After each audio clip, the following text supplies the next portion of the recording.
नमस्कार मैत्रिणींनो, आज आपण बनवणार आहोत गरमागरम बोंडा.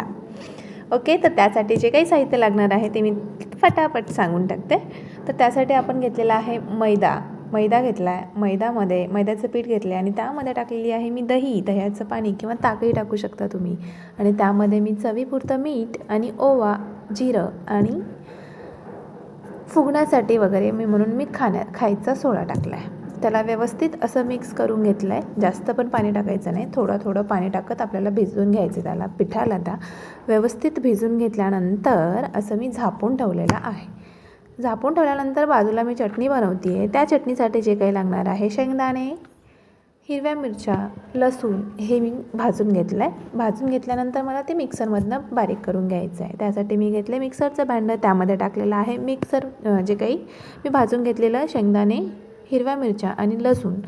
त्याचबरोबर मी चवीपुरतं मीठ, कोथिंबीर आणि जिरं टाकलेलं आहे आणि थोडं पाणी टाकून मी मिक्सरला बारीक करून घेतलं आहे.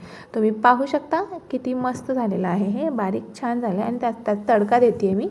त्यासाठी थोडंसं तेलामध्ये मी जिरं, 1-2 मिरची, कढीपत्ता टाकून मी तडका दिला आहे. बघू शकता या पद्धतीने ते बनलेलं सुद्धा आहे. देन मी पिठाला बघते आहे, थोडा 1-2-3 तास मी भिजू दिला आहे. भिजू दिल्यानंतर तुम्ही पाहू शकता की ते छान असं लुसलुशीत फुगलेलं आहे माझं पीठ. जास्त वेळ भिजू दिल्यानंतर छान होतात. जास्त वेळ भिजू द्यायचा, 3 ते 4 तास आपण भिजू द्यायचं त्याला. देन मी त्याला राऊंड करून घेतलं, म्हणजे जसं आपण भज्जे टाकतो ना त्या पद्धतीनं आपण गोल टाकून घ्यायचं, तळून घ्यायचं व्यवस्थित आणि बारीक मंद आचेवरती तळू द्यायचं, नाही तर ते पीठ आतमध्ये राहिलं जातं. तर या पद्धतीनं मी बनवलेलं आहे, तुम्ही पाहू शकता. आणि टेस्ट तर एकदम भारी आहे. तेल जास्त लागत नाही, जास्त ॲब्झॉर्ब करत नाही पीठ ऑइल, त्यामुळे हे छान बनलेलं आहे. आणि खाऊन बघितलं तर भारी वाटलं शेअर करावं तुमच्याशी, म्हणून तुम्हालासुद्धा म्हणजे शेअर केलं तुमच्याशी. तर हे बनवण्यासाठी एकदम सोपं आहे आणि कधीही बनवू शकता तुम्ही, संडेला वगैरे पाहू शकता. थँक्यू.